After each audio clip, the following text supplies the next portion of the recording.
नमस्कार दोस्तों, मैं आर के श्रीवास्तव एस्ट्रोलॉजिक चैनल में आपका हार्दिक स्वागत करता हूँ। दोस्तों, इस समय पितृ श्राद्ध पक्ष चल रहा है और लोग अक्सर इस पक्ष में मुझसे जानना चाहते हैं कि पितृ दोष क्या होता है, क्यों होता है, इसका क्या कारण है और इसके निवारण के क्या उपाय हैं। तो दोस्तों, सबसे पहले आपको ये जानना जरूरी है कि पितृ क्या है। हमारे माता पिता या हमारे पूर्वज जिन्होंने हमें जन्म दिया, हमारा पालन पोषण किया, वो हमारे पितृ हैं।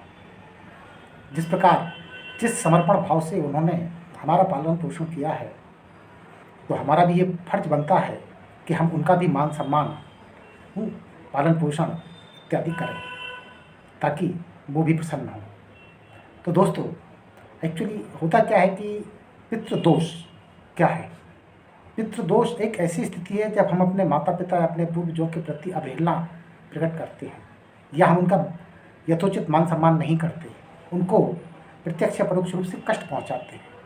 तो ऐसी स्थिति में वो हमें आशीर्वाद न देकर, भले ही एक न्यूट्रल स्थिति में वो रहें, बट उनकी अंतरात्मा कहीं ना कहीं दुखी होती है और वो दुखी पितृदोष उत्पन्न करता है।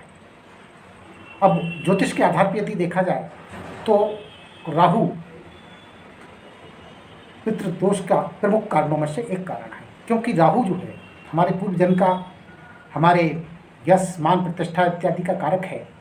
बगैर राहु की कृपा के कोई भी व्यक्ति मान प्रतिष्ठा और यश प्राप्त नहीं कर सकता, और ये मान प्रतिष्ठा और यश हमें पूर्वजों के आशीर्वाद से ही प्राप्त होता है। तो इसलिए राहु हमारी कुंडली में पितृदोष की स्थिति को स्पष्ट करता है। यदि राहु सूर्य के साथ में हो तो हमें कभी भी मान सम्मान और यश प्रतिष्ठा संपत्ति प्राप्त नहीं हो सकती। यदि राहु चंद्रमा के साथ में हो तो हम हमेशा एक मानसिक अवसाद की स्थिति में या मानसिक विभ्रम की स्थिति में बने रहते हैं, एकाग्रता कभी प्राप्त नहीं होती। राहु यदि गुरु के साथ में हो तो ये गुरु चांडाल दोष, इसे गुरु पितृदोष भी कह सकते हैं, क्योंकि गुरु भी हमारे शिक्षा का, ज्ञान का हम कारक है। और ज्योतिष में अगर देखा जाए तो बृहस्पति देव संतान का कारक है, शिक्षा का कारक है, व्यापार का कारक है, मान सम्मान का कारक है। और यदि यह राहु के साथ हो तो हमें इन सब चीज़ों का लाभ प्राप्त नहीं होता। इसी प्रकार से सूर्य और शनि, जो कि मूलतः तो पिता पुत्र हैं, बट इनमें भी आपस में मतभेद हैं, ये भी एक पितृदोष का कारण बनते हैं। इसी प्रकार से चंद्र और शनि, चंद्र चूँकि हमारी मानसिक स्थिति को प्रभावित करता है और चंद्रमा हमारी माँ का कारक है, और यदि इसके साथ में राहु हो तो हमें मातृ सुख, भूमि भवन वाहन इत्यादि के सुख या हमारी मानसिक स्थिति पे बहुत प्रतिकूल प्रभाव पड़ता है। और ये ग्रह दोष यदि हमारे कुंडली के लग्न भाव में, द्वितीय भाव में, चतुर्थ में, सप्तम में, पंचम में, नवम में, दशम में या एकादश भाव में हो तो इन भावों से प्राप्त होने वाले समस्त फल कहीं ना कहीं प्रतिकूलता प्रभावित होती है। और इनकी प्रतिकूलता को दूर करने के लिए पितृपक्ष एक बहुत अच्छा अवसर होता है। तब हम अपने मृत पितरों की या माता पिता की आत्मा की शांति हेतु, उन्हें मोक्ष प्राप्ति हेतु यथोचित धार्मिक और वैदिक अनुष्ठान करके उनको मुक्ति दिला सकते हैं।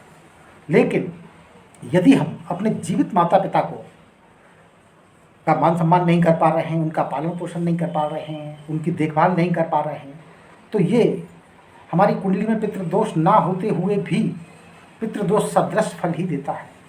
तो दोस्तों, आप जानते हैं कि जिस प्रकार से माता पिता ने तमाम परेशानियां, कष्ट आदि व्याधि भोगते हुए और इन सब का सामना करते हुए हमें पैदा किया, तो क्या हमारा कर्तव्य नहीं बनता कि हम अपने माता पिता के प्रति एक समर्पण भाव रखें, उनका मान सम्मान करें, उनका पालन पोषण करें और मृत्यु उपरांत उनकी मोक्ष प्राप्ति हेतु यथोचित धार्मिक अनुष्ठान और पूजा पाठ करें। तो दोस्तों, आपने जाना कि पितृदोष क्या है और पितृदोष क्यों पैदा होता है। अब पितृ शांति के लिए तो वैदिक रीति से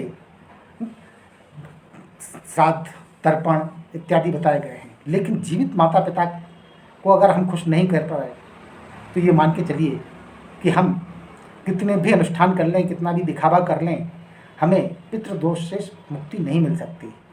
और दोस्तों, पितृदोष सिर्फ हमें अकेले को कष्ट देने वाला दोष नहीं है। अक्सर कुंडलियों में देखा जाता है कि अगर आपके पिता को पितृदोष है तो वो कैरी फॉरवर्ड होकर पीढ़ी दर पीढ़ी आगे बढ़ता जाता है अगर उसका निराकरण न किया जाए।